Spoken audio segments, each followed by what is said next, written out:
मन्दस्मितशतकं श्लोकम् 59 शम्भिन्नेव सुवर्णवलोकदडिनी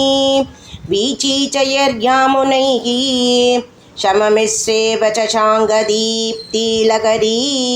नीलैर्महानीरतैः कामाक्षी स्फुरिता तव स्मितरुचिः कालञ्जनस्पर्धिना कालिम्ना कचरोचिषां यदिकरे काञ्चित्तशामश्नुते जानीमो जगदीश्वरप्रणयिनी ध्वन्मन्दहासप्रभा श्रीकामाक्षी सरोजिनीम् अपि नवा मेषायदः सर्वदा आशेन्दोरवलोकने पशुपदेः अव्येदि चम्बुल्लतां तन्द्रालुस्तत्पावये वदनुते तद्वै परित्यक्रमं यान्ति लोकिति मानमप्रतडिनी धादुच्चडागर्दमैः भान्ति बालकभस्तिमालिकिरणैर्मेकावलीचारते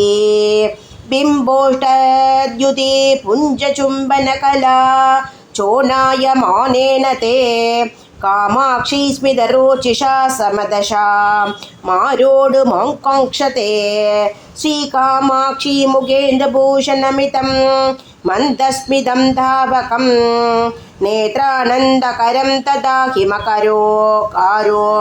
कच्चेत्यदा दिग्मदां चीतं देवि तथा यदा हिमजलं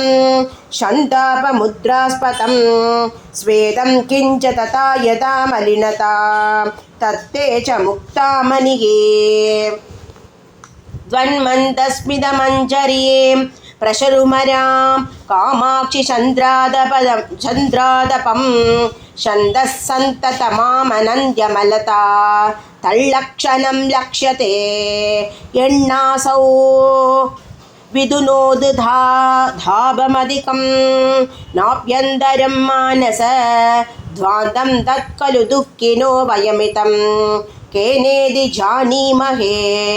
नम्रस्य प्रणयभ्ररूढकलक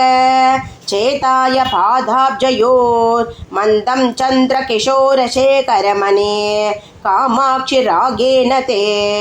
बन्धुगप्रसवश्रियं जितवतो मम्हीयसीं तादृशीं बिम्बोष्टस्य रुचिं निरस्य हसित ज्योत्स्ना वयस्यायते मुक्ताना परिमोचनं विदततः तत्प्रीति निष्पादिनी भूयो धूरतये वधूतमरुत तद्बालनं दण्डवती उद्बोधस्य जलान्तरादरविरदं तत्तूरधां जग्मुषी